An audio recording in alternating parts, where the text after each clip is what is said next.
Good morning, everyone. Thank you for coming to our virtual meditation hall. We have a few people in our real meditation hall, so to speak, on this holiday weekend.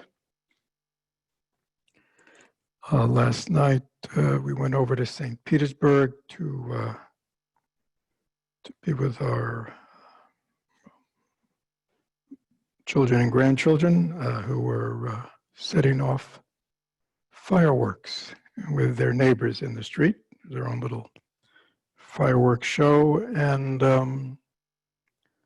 then we left around 9:30, drove back on 275 to Tampa, and it was quite beautiful. All along the way, everywhere, there were fireworks going on. I think because they didn't have, one big show.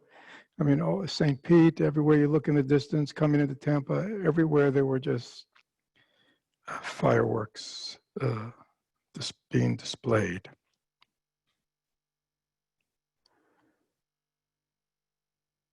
Impermanence, that's what came to mind.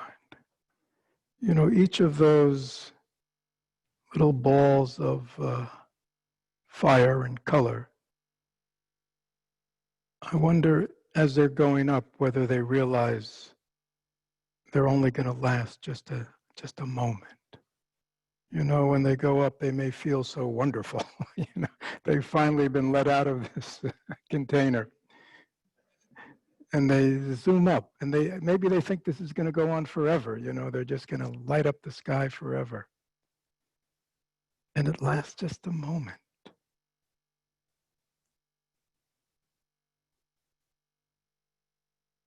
Like our thoughts, like our feelings, like our mind states, like every experience we have. There is this sense it's going to last. It's like I think we have that kind of sense. That's why we grab onto everything. We think it's going to last. We think it's has some ultimate meaning. And yet, all our thoughts that we've lived for all the decades of our life, all of them just arose for a nanosecond. All our feelings, all our mind states, all our experience, similar. When we got to St. Pete last night, parents were saying how the kids, from the moment they got up, all they were talking about were the fireworks, Can we do them? Can we do them now, And then there it was, the whole thing they'd been looking forward to came, and they were very excited, and then it was over. It's interesting, all this energy that goes into looking forward, and then it's over. What a drag, you see. It's over, just like that. It doesn't last. And yet so much energy from these kids went to, and there were, a lot of neighbors, lots of kids, you could see the excitement. And all the parents were saying, yeah, it's been like that ever since this morning. They were looking at them, and then it's over. What a drag. So anyhow, I think it's meaningful. Again, it doesn't mean one can't enjoy the display and the excitement.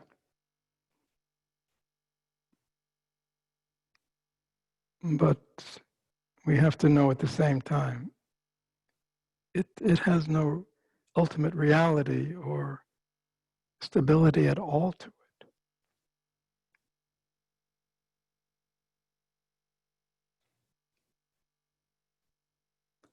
So anyhow, that was my reflections on driving back home last night. And had a good time. So we all know that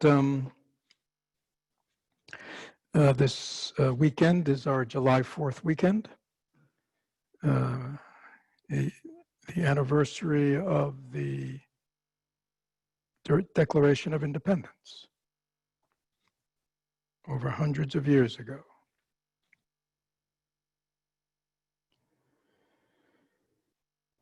And I took a look this morning. We hold these truths to be self-evident, that all men are created equal. We we know it wasn't quite like that back then, but anyhow, it sounds good. That all men are created equal, and that they're endowed by their Creator with certain inalienable rights, that among these are life, liberty, and the pursuit of happiness. I thought that was kind of interesting. That pursuit of happiness was one of the fundamental reasons for the revolution, for eventually the formation of a new government and the Constitution. And I thought, oh, hundreds and hundreds of years ago, a group of men got together and they had this ideal, this aspiration, right, of living together with their fellow human beings. And I'm not going to get into the politics and the history of what that really was, but I mean, just thinking about it just in terms of pure idealism or aspiration. And that they felt that life, liberty, just life, and liberty, freedom, and the pursuit of happiness were inalienable rights of a human being. Right? And we know that Buddhism is very much about happiness, the ending of suffering, so the creation of true happiness. So how wonderful to want to form a society, to create a governing body that has that as its fundamental mission: life, liberty, and the pursuit of happiness. And then early this week, somebody sent me a little link to something they thought I'd find interesting. And it was about it wasn't recent, maybe it was a month or two ago, a survey on American happiness. And I just cut and paste a little bit. It's been a rough year for the American psyche. Americans are less likely to call themselves very happy than at any point since the survey began in 1972. This bold conclusion comes from the COVID response tracking study conducted by NORC, whatever that is, at the University of Chicago. It finds that just 14% of American adults say they're very happy, down from 31% who said the same in 2018. That year, 23% said they'd often or sometimes felt isolated in recent weeks. Now 50% say that. The survey, conducted in late May draws on nearly a half-century of research from the General Social Survey, which has collected data on American attitudes and behaviors at least every year since 1972. Never more have 29% of Americans ever called themselves very happy in the survey. Interesting. So what, nearly 250 years ago, our forefathers, we can call them that, made a revolution and formed a government that the goal was to enshrine. Purpose was the pursuit of happiness, right? I mean, it's very interesting. And, nearly 250 years later, this survey goes what? For most Americans, this hasn't even been achieved, has it? Right? I mean, it's interesting. And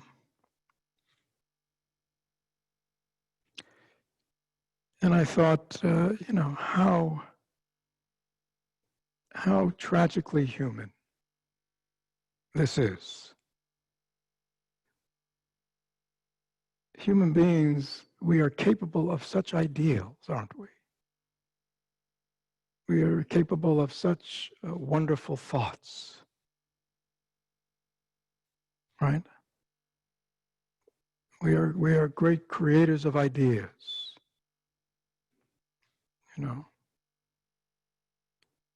And yet, the actualization of those in reality seems to be, anyhow, there's a wide gap between having the aspiration and fulfilling it. And if anything, we could almost say that we are, as we look at our current situation in our country and our world, we could almost say we seem to be going further and further away from that, rather than getting closer. And I think that is, I think that is very human.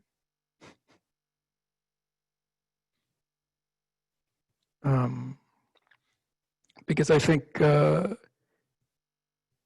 many human individuals, perhaps us included, but throughout the world, also outwardly subscribe to ideals, don't they? To human values, religious values. And yet the actuality and the practice of it, there is a great shortcoming, isn't there?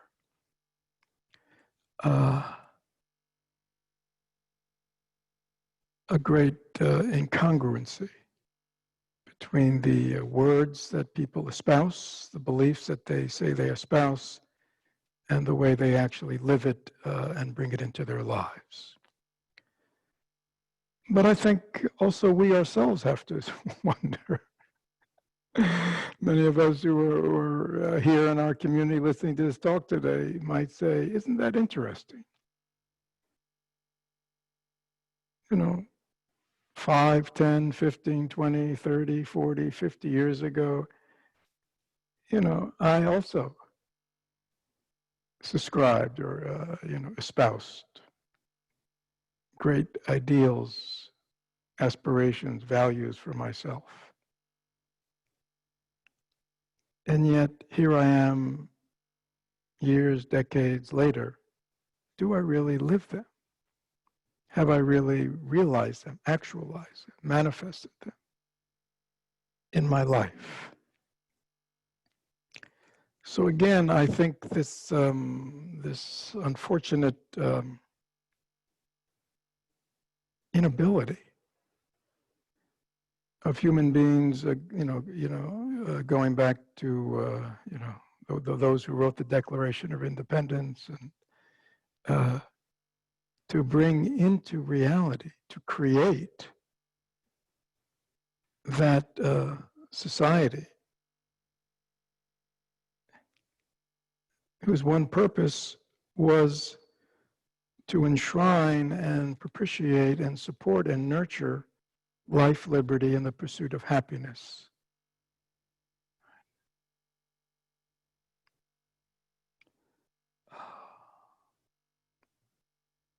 So again, I think, and I know several weeks ago I gave a talk on collective karma, and I sort of want to continue that today because I think understanding karma, which is understanding change, is the engine, the internal engine that is so missing in our society, and for thousands of years of human history, hundreds of years of human history, this inability to actualize, the values and the truths that people espouse. And to stop and say, why is that, right? Why is that? And I think, the answer, I think when we get lost in the bigger picture, we can get, all kinds of historical, economic, sociological, endless interpretations. But I think I think it's much more easily understandable within the person. And then from the person will just to extrapolate out to the whole, and you see it's really the same thing, the same principles are there.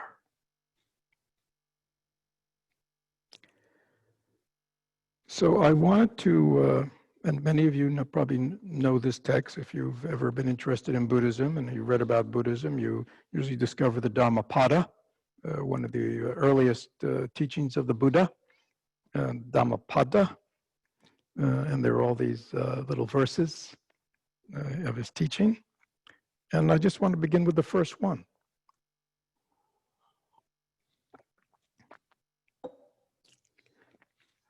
And in the first line, our experience of life is shaped by our mind. We become what we think. There it is.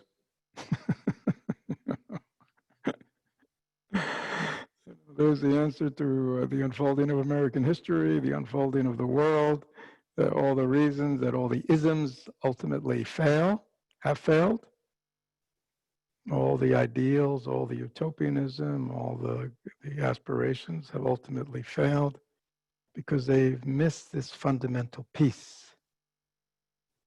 Our experience of life is shaped by our mind. We become, well, let me just read through it and then I'll comment. Our experience of life is shaped by our mind. We become what we think. Suffering follows a corrupted mind as the wheels of a cart follow the oxen that draws it. Our experience of life is shaped by our mind. We become what we think. Happiness follows a pure thought like a shadow that never leaves. He was angry with me. He attacked me. He defeated me. He robbed me. Those who dwell on such thoughts will never be free from hatred. He was angry with me. He attacked me. He defeated me. He robbed me.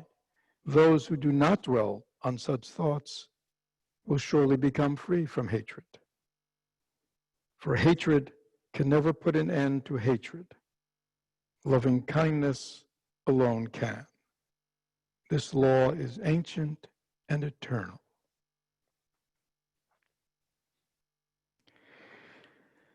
It's too bad they didn't enshrine this in the Declaration of Independence.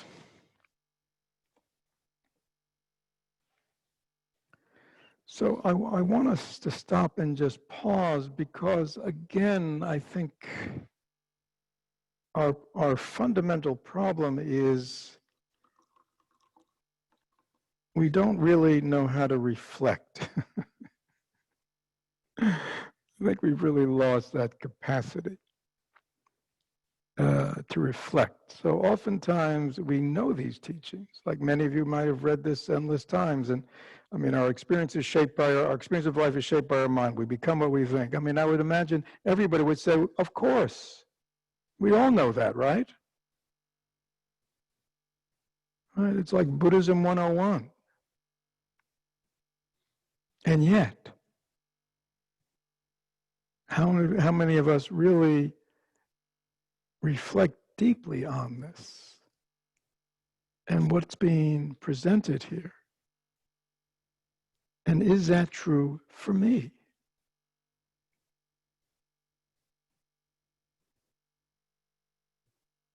Anyway, why don't you just take a moment? Let's just stop a second.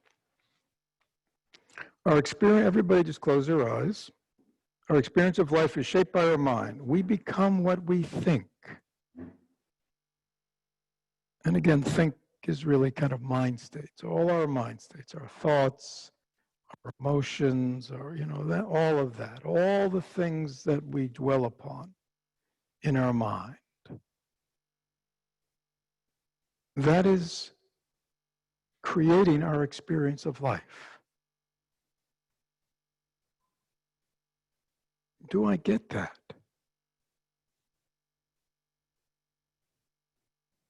And that doesn't just mean now. It means like, when we're in the shower, when we're falling asleep at night, when we're, when we're just going through all the activities of our day. Are we aware that what we are thinking, what we are feeling, what we are, chewing on, whatever it is shaping our mind, our life experience?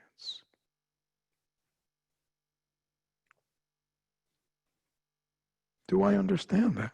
Just intellectually, do I understand that? Do I believe that's true?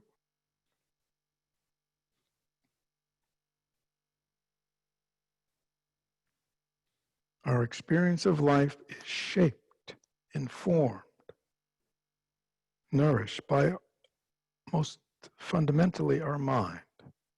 We become what we think. And again, think means thoughts, feelings, perceptions, the whole range of mental activity. This is what is constantly, from morning to night, conditioning our life experience. Do I understand this as an idea, concept? Do I believe it? Does it accord with my logic and my experience? Just take a moment to ask yourself that.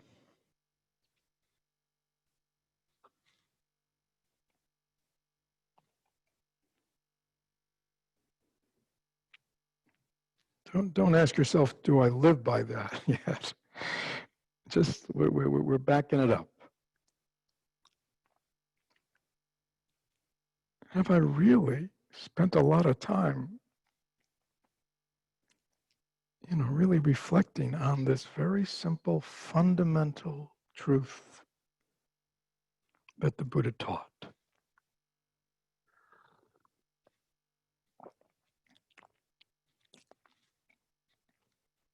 My experience of life is continually, nonstop, shaped by my mind.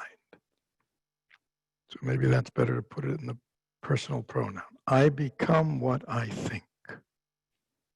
I am the product of my thoughts, my mind states.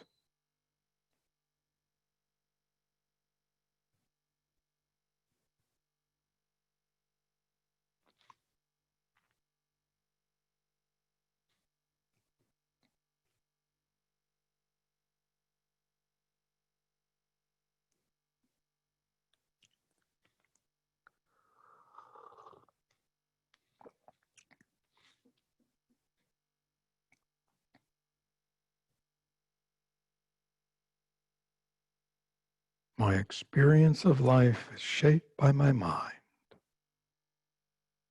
I become what I think, what I perceive, what I reflect, what I obsess, what I ruminate on. That is the main conditioner of my mind.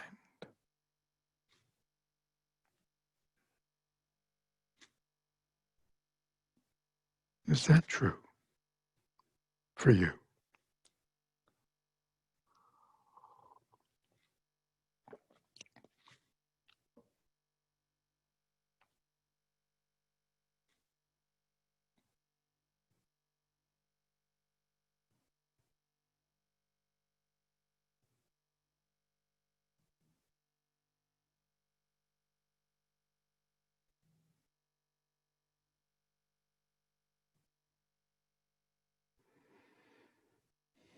Just another minute or two. My experience of life is shaped by my mind. I become what I think.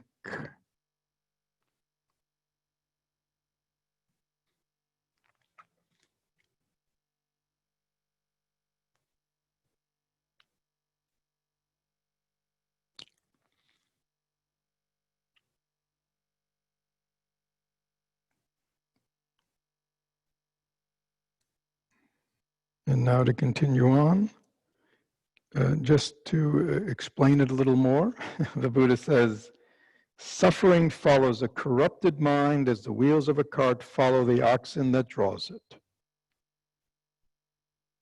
Our experience of life, and he says, our experience of life is shaped by our mind. We become what we think. Happiness follows a pure thought, like a shadow that never leaves. Is it that simple?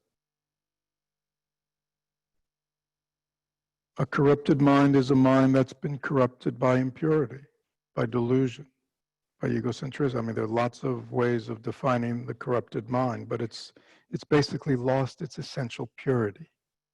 It's lost its essential clarity. It's not lost its essential wholeness. It has lost its reliance on its values, on its truths. We have corrupted our aspiration. And suffering therefore follows.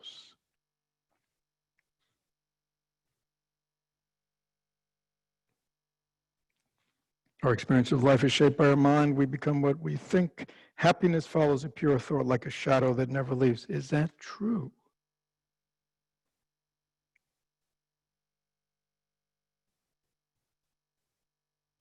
Is it that simple?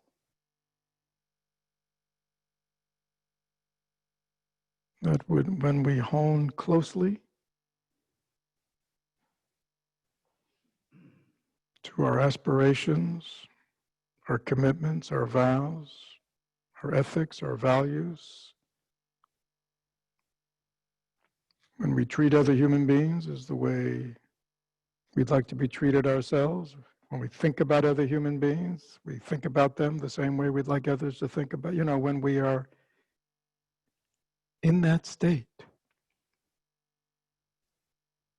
isn't our mind good, at ease, wholesome, even happy? And when it is corrupted, when we involve ourselves in all those other mind states, suffering follows. As a cart follows an oxen that draws it, again, the analogy is it's boom, boom.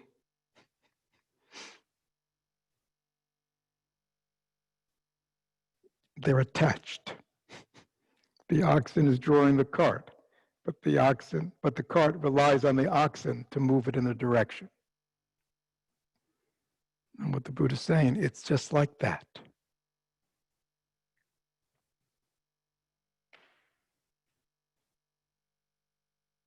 From this type of thinking, this type of mind state, happiness comes. From this type of thinking, from this type of mind state, from this type of actions of body, speech, and mind, unhappiness, suffering comes. Just close your eyes and ask yourself, is that true? Has that been your experience, your own personal experience?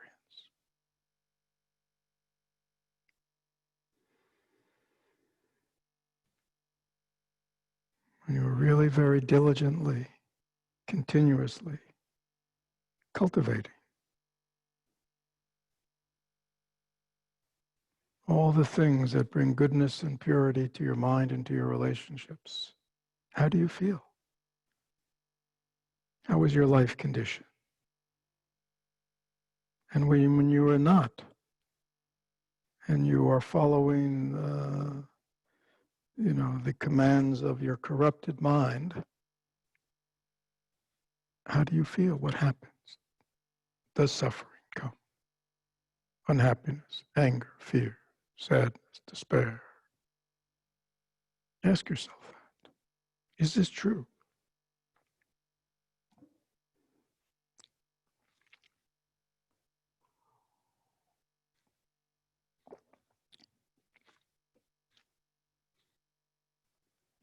Is this true for you? Is this true from the people you know, people in your family, friends? Is this true?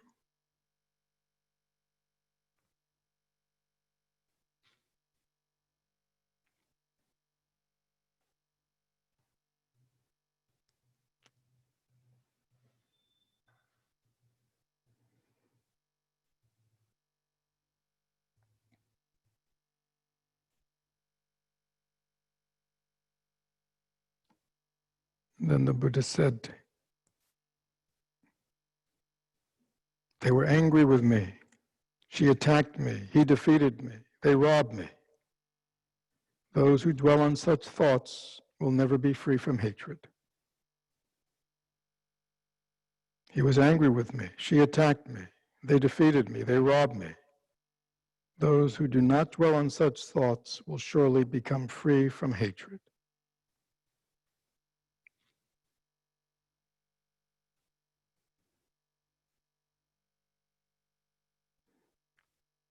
Again, he's not saying that, somebody wasn't angry with me. Somebody didn't attack me. Somebody didn't defeat me. Somebody didn't rob me. He's not saying that didn't happen. But those who dwell means what? Continually repeat it over and over and over.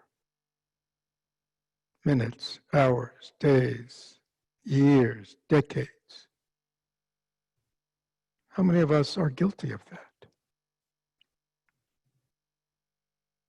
We endlessly drag with us these events. And we wonder why our mind is not free of hatred, not free of anger. How could it not be? The cart and the ox, they go together. Those who do not dwell on such thoughts will surely become free of hatred. Oh.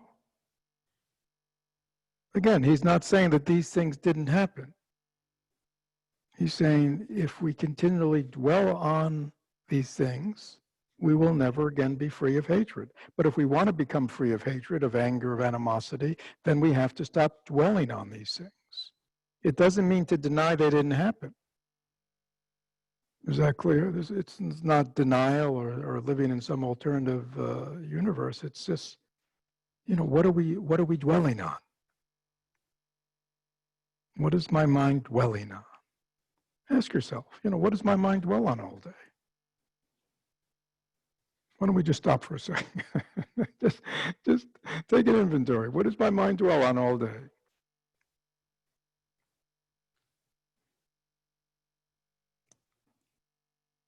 Sort of, erase the kind of, the work stuff or the random stuff. But in terms of positive, negative, wholesome, unwholesome.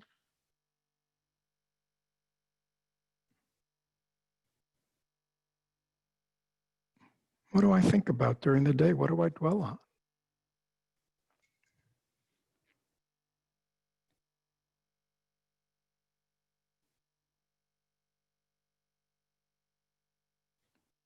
And is what I dwell on all day congruent with what my aspiration is for my life? I want to be happy, I want to be loving, I want to be open, I want to be patient, I want to be forgiving, I want to be understanding, right? But then when we actually take an inventory of the way our mind is operating all day, is that the way it's operating?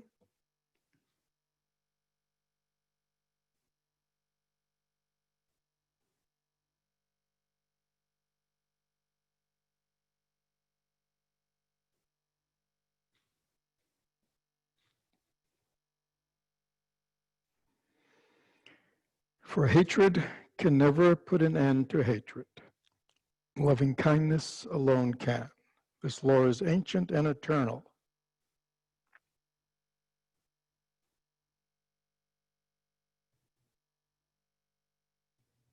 For hatred can never put an end to hatred. Loving kindness alone can. This law is ancient and eternal. There's been a group for the last month. There's been a class on this, old Indian Buddhist text called The Wheel of Sharp Weapons by Dharma. And the good part of it is about karma. And it really goes through continually all the various karmic unfoldings, negative, that can happen to people. I mean, it goes on, there must be 30 or 40 different verses with different ones. And at the end of each verse, it says, from now on, and then it'll say what to do, which is the opposite of whatever the karmic unfolding is in our life. From now on, this is what I'm going to do. Or this is what I'm not going to do anymore, but this is what I'm going to do. This is where I'm going to put my energy. And it's all positive. It's the opposite of what we're experiencing. If we're experiencing afflictive karma, if we have an afflictive mind, an afflictive thought, if people are treating us bad, if things aren't working, all the things that can happen in life that are negative, it acknowledges them, it fully accepts that this is what's ripening right now, but from now on, and then it very clearly delineates the causes I will make to create a different future.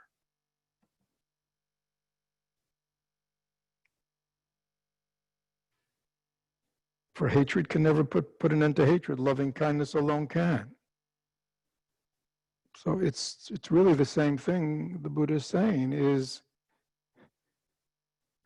it didn't mean whatever happened didn't happen, and it didn't mean that anger might not have arisen in the situation, but going forward, since I don't want to continually have an angry mind, a hateful mind, an embittered mind, from now on, this is where I'm putting my energy. These are the kind of relationships that now I want to create.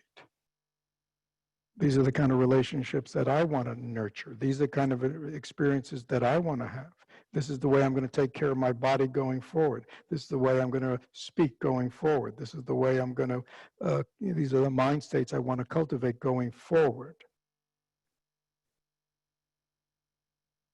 This is how karma changes.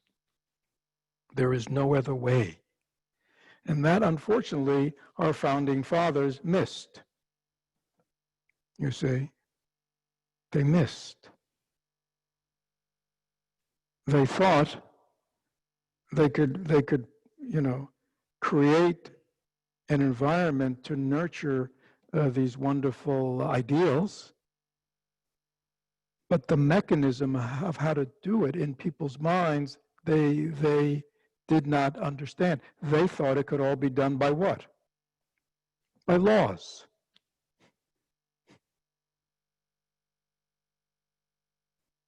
And if anybody's ever studied human history, almost like from the founding of our, from the Constitution and on, there's always been what? Conflict. Always been disagreement, always been backbiting, always been these kinds of things, endlessly, right to today. Why is that?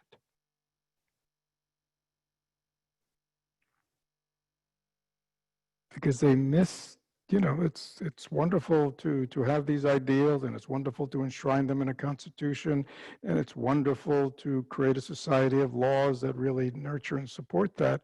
But if you're not creating a mind that really understands the internal manifestation of these truths and how to nurture them within the minds of the people of society, it will not work.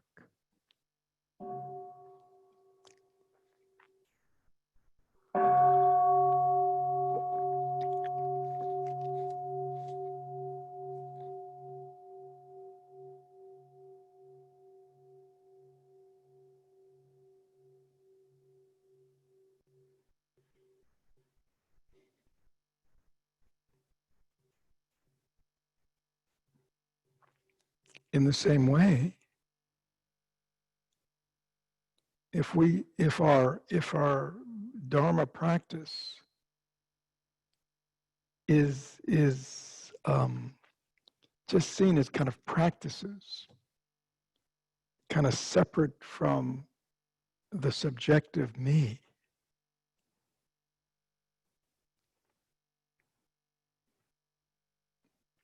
and if I don't fully embrace the actualization of the ideals in my very being, and therefore utilize the practices to actualize them, none of us will get to where we want to go.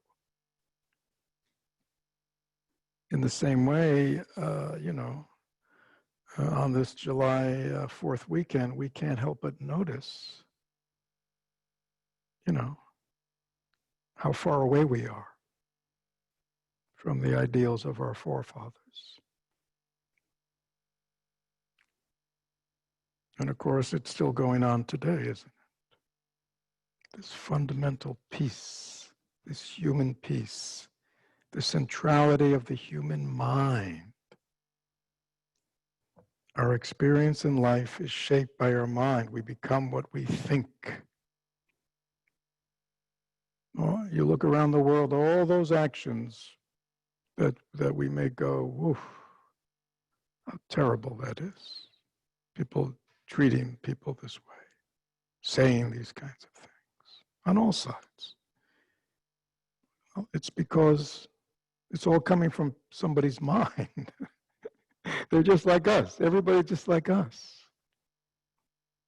They have a mind. They have thoughts. They have experiences. Where does their mind dwell? What are they dwelling on? What are they cultivating?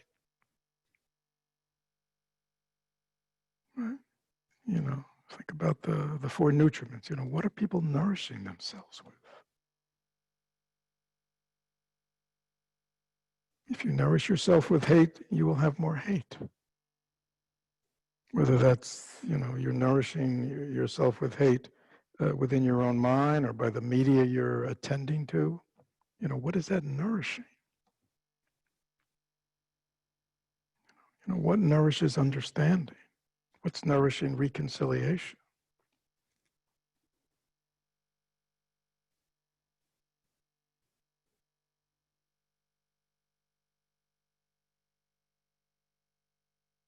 You know, who's reminding everyone that the one thing that we all have in common each other, whether we're on the left or the right or the middle or whatever, is, you know, we're all dying. Every one of us is dying. Right? Every one of us is like those rockets. We just flower and then we just fade.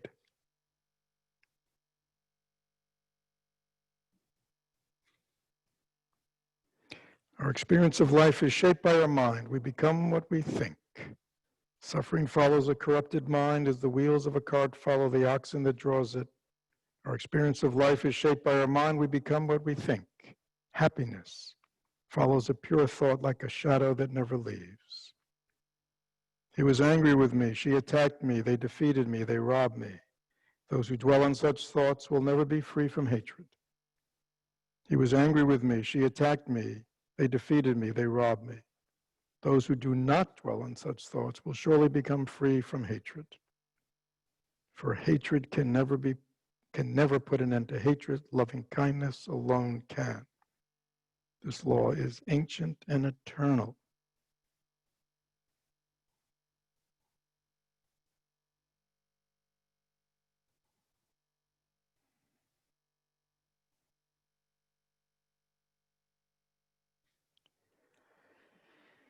So I think, 2,600 years plus,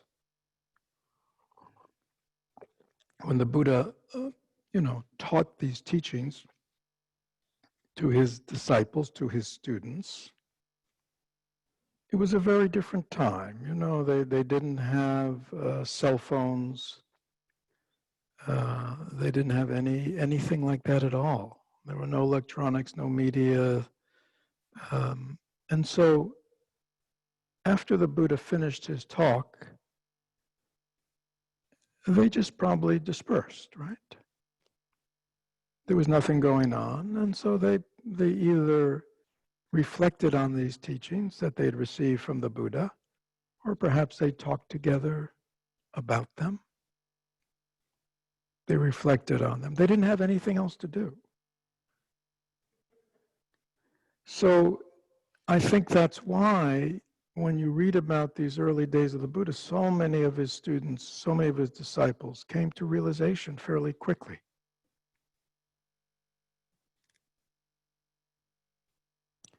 Because these things, they took the time to chew on them,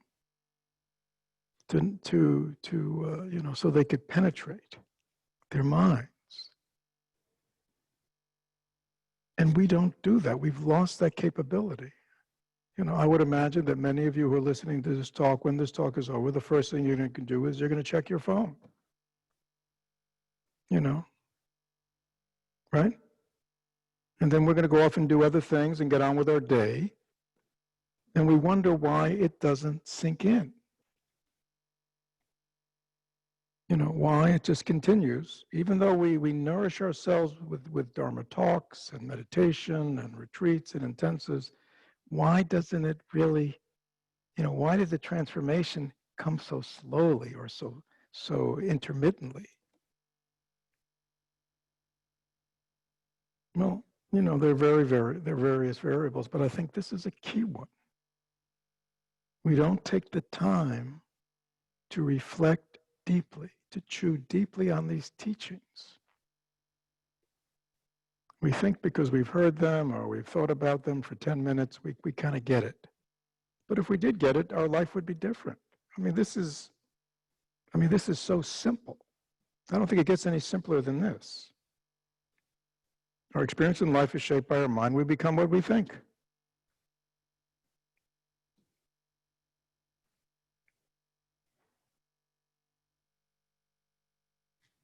I could kind of pull out some of the small words here, but it's so simple.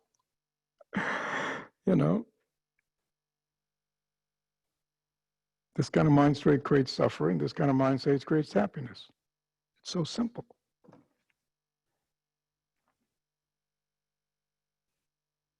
If I want to get there, I have to cultivate things that get me there. If I want to get there and I'm cultivating things that take me over there, I'll never get there. Right?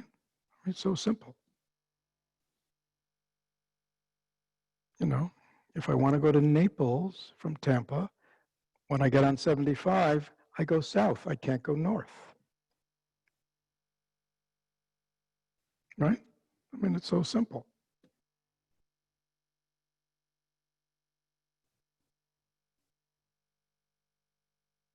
So,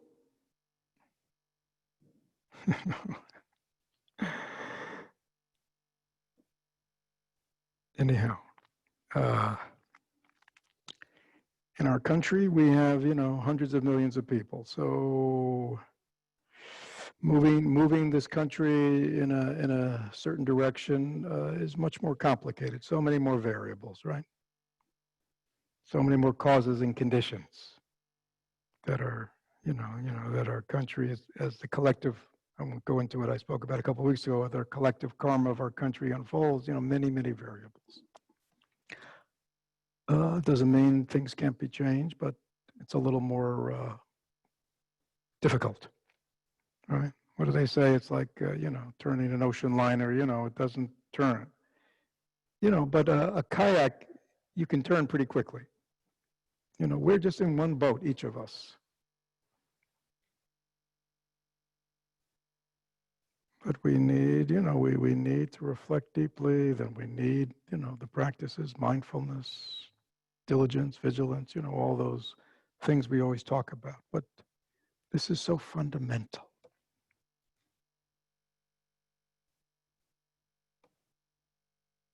My experience of life is shaped by my mind. There it is. So, let's talk about this a little. So, is it true? Any questions?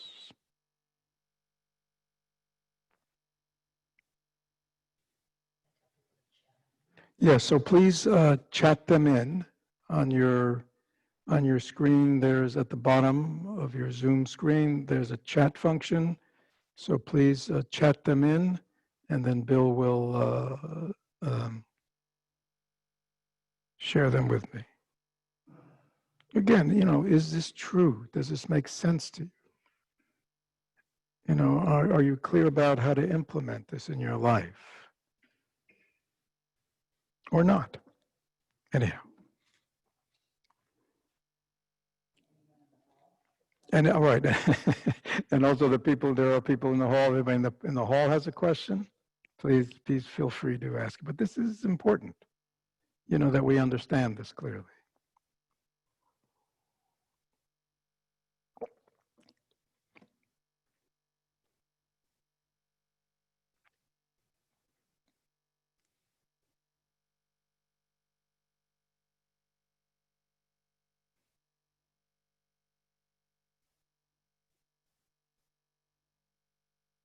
First question, do you have suggestions for how to support family or friends that are not nourishing healthy mind state? Yeah, so again, first thing we need to ask that question of ourselves. Do I nourish wholesome mind states, wholesome behaviors of my body, my speech, and my mind. Do I know how to do that for myself? And do I do that? Again, human beings are not all that different. And if we develop good experience in how to do that with ourselves, how to turn our karma around, how to be skillful and helpful to ourselves in our transformation, we are learning a lot. Okay, that can be beneficial to others. I think we need to be very conscious in our interactions with our friends and family. In answer to that question, what am I nurturing here? And to be very mindful and aware of the effects of my words and my actions. I mean, we don't see each other's minds. Minds cannot be seen, but we see the results of our minds in our words and our actions of body, and that's where we affect each other. So I certainly would be very aware of, again, am I nurturing that which is wholesome, that which is noble, that which is virtuous, that which is helpful, that is moving these friends and family of mine, away from their suffering.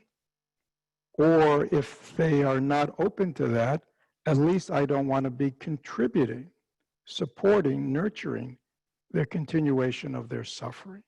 And so that takes, a fairly, good degree of awareness that we are very present to the other person, that we have some understanding of who and what they are and their own causes and conditions, so we can act wisely and intelligently to help them or not to harm them.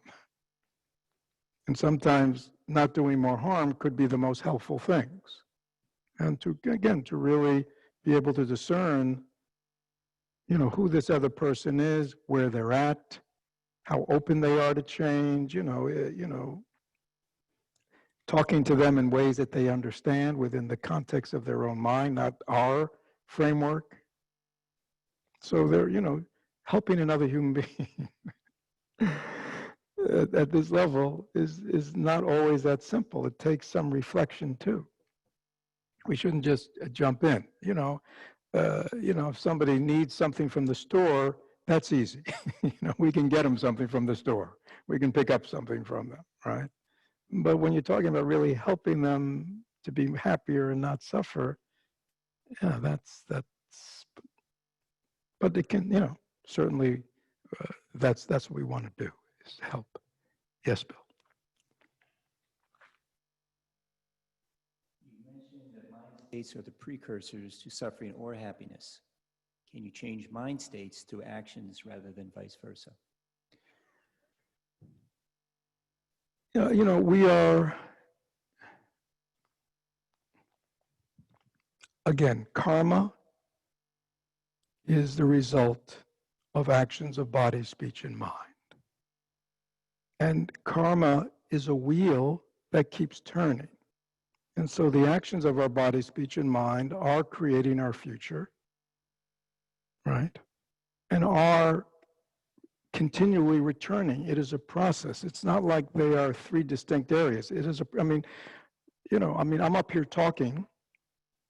These are words. I'm making gestures with my hands, and it's probably, it's all coming from my mind, but it unfolds, simultaneously. But, there's also a kind of a feedback loop that's also going on always between body, speech, and mind.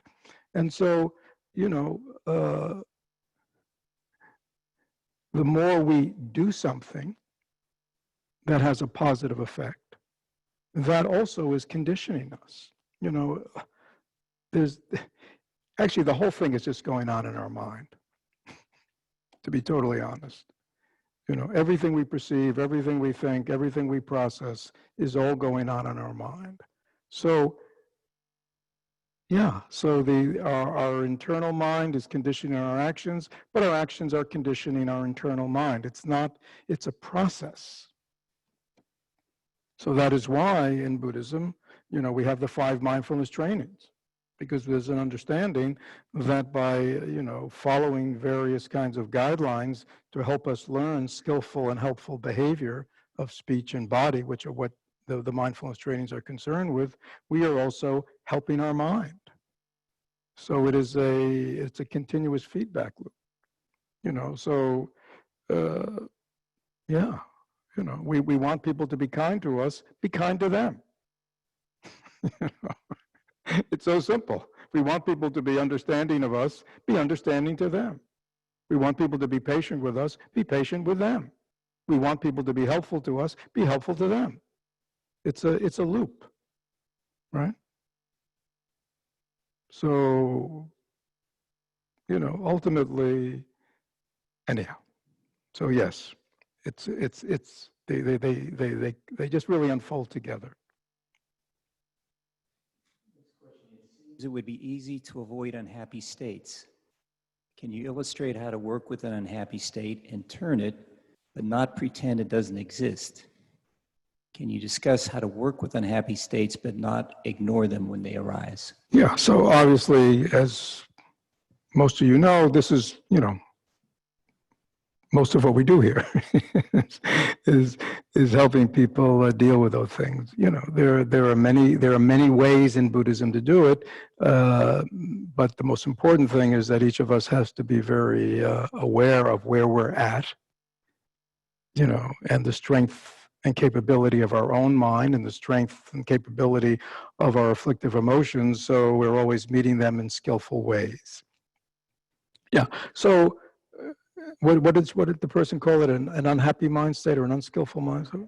Yeah, so unhappy mind state arises, which could be what? You're not happy, you're sad, you're angry, you're disappointed, you're hurt, right? All those kinds of things happen.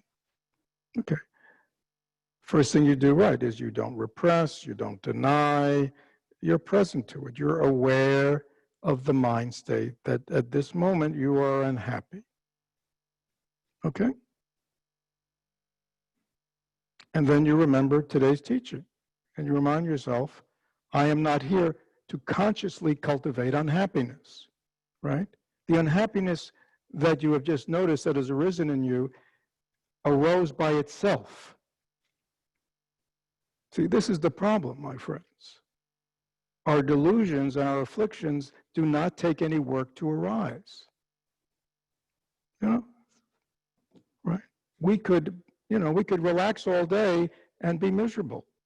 We don't have to do anything to be unhappy because we have cultivated that so long that it's just natural, right? Being miserable, being unhappy, being angry, being this and that is easy for us. It's natural, right? So the opposite is what's unnatural to us. That's why we need to do something, okay? So you're aware that anger, fear, whatever it's arisen, your unhappy mind state has arisen, you're aware of it, and you know that that's what it is. It is a mind state of suffering, whatever the drama is, right? It's a suffering mind state, it's unhappy. And you remember, oh, that's right. I've made a commitment not to cultivate misery anymore in my life. This has got to arise in us, or we won't do anything.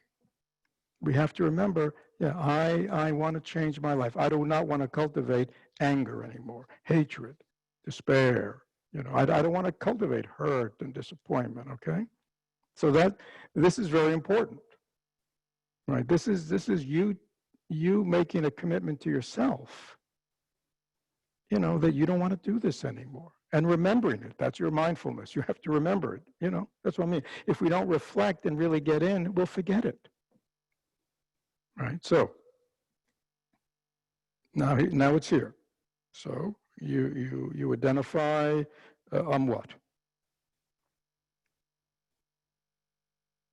I'm hurt. Somebody disappointed me. Right? Somebody said they were going to do something and they didn't do it. Right? Now there are so many ways to deal with this. Right? I mean, we just went through the wheel of sharp weapons, one of the things he does is, we reflect. Have I ever disappointed anybody else? Have I ever hurt anybody else? Right? Oh, yeah, more than once. Right? So that, in a way, gets us out of that place where, poor me, I'm the victim. And we realize, no, I'm quite capable and have been capable of doing this. It's like, get over it, Fred. Okay? Right? Stop pretending that that you're the victim. Right? What else? You could think the person, maybe they suffer. Maybe they have their issues. Maybe they're just like me. Maybe sometimes they can't help themselves because of their causes and conditions. So we use understanding. We use reflection. You can, there are lots of things. Thich Nhat Hanh, just hold it. But hold it. But some people think hold it means I'll hold on to it. That's not what it's about. You hold it to remediate it, to calm it, right? Or and the best thing at this level is to do the opposite. Hatred can never put an end to hatred. Only loving kindness can.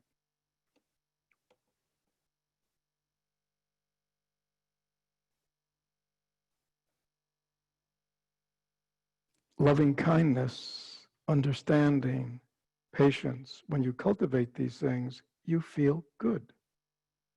You don't suffer anymore. So by immediately going from now on, this is how I'm going to be. The main thing is, if you've just been disappointed by somebody, is to make the commitment to yourself in going forward, I am going to do my best not to disappoint people, to follow through on what I say, to be there for others. Right? I'm going to give up this way I live life, which is I demand that everybody treat me the way I want to be treated, but I don't feel responsible for treating them that way. Sound familiar? That's the best way from now on. So anyhow, that's quick and dirty. Anything else, Bill? Several questions about reflection, so I'll just take one. Yes. Reflection is a process to absorb the teachings. Please talk about the importance of stopping and slowing down. Yeah.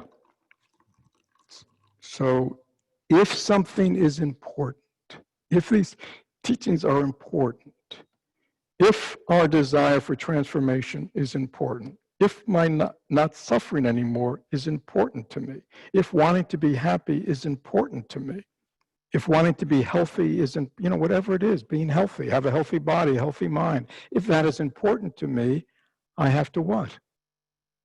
I have to give it attention. And, as long as we are jumping from one thing to another, to another, to another, it will not change. And that's, I understand that in our modern culture, it's like a conspiracy to make change more difficult, right? Because also, we don't have to change. You know what we can do? We can listen to a podcast on transforming suffering into happiness. Oh, I know. Now I got the answer. Right? I'll distract myself with more words. And now with the internet, you can listen to everybody from Thich Nhat Hanh, Dalai Lama on down, all the way down to Fred Epstein or down there at the bottom.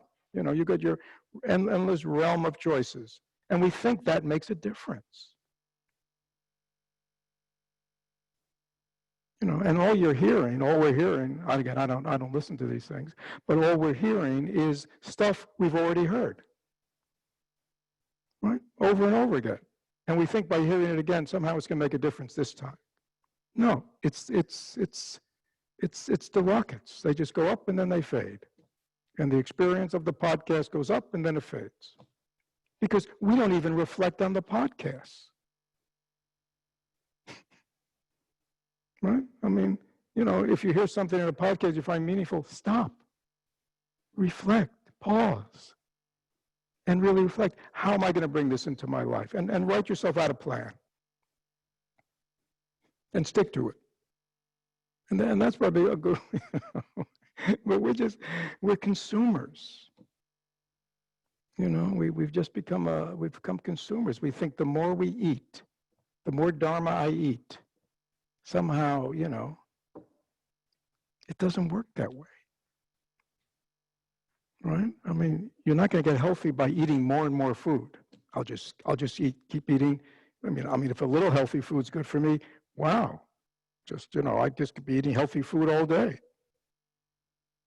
That's not going to make you healthy. A little healthy food that's properly digested will help you. But just stuffing more healthy food in our mouth is not going to help us, is it? No. And stuffing more Dharma in our mind is not going to help us. You know, we should be practicing the Dharma we've already received and reflecting on it. You know, do I really understand this? The significance of these words. Does it have meaning to me? And is it relevant to my life? And if it is, then the Buddha said, then practice it. And practice it doesn't mean I'm going to say, all right, from now on I'm going to practice it, which we'll forget 2 minutes later. No, it means I really think about how am I going to implement this in my life. If we don't do that, I mean, I would imagine most people on this call know what I'm talking about.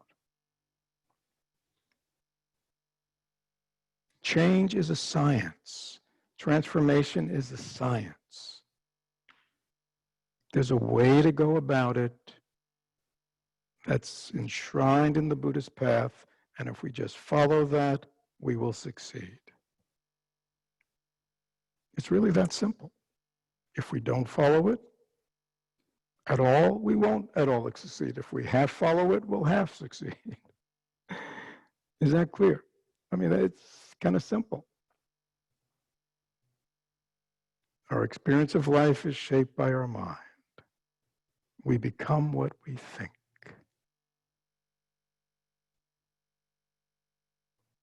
I mean, there it is. Mindfulness, concentration, insight, that's all ways to support us in this transformation. Transformation of what? Of our minds. So we have healthy minds, peaceful minds, calm minds, and loving minds, and open minds. Right? Is that it, Bill, or? I mean, anything else that's different than what we've been talking about, and then we'll stop. Just not too long a one. So kind as to tell us which version or which translation of the Dhammapada you are reading from, if you know it. Well, you caught me. Because I found a couple of versions, and I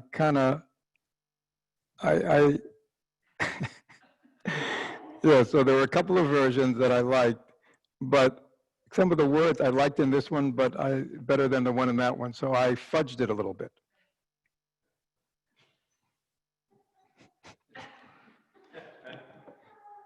So it's kind of an amalgam.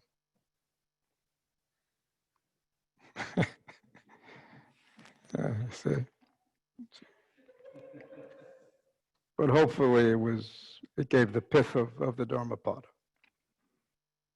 Because if you read translations of them, as I looked this morning, 3 or 4 or 5 translations, I mean, they're all saying the same thing, but their choice of words is all very different. Yeah. The trouble with translation is not easy. So on that true confession, we will end for today.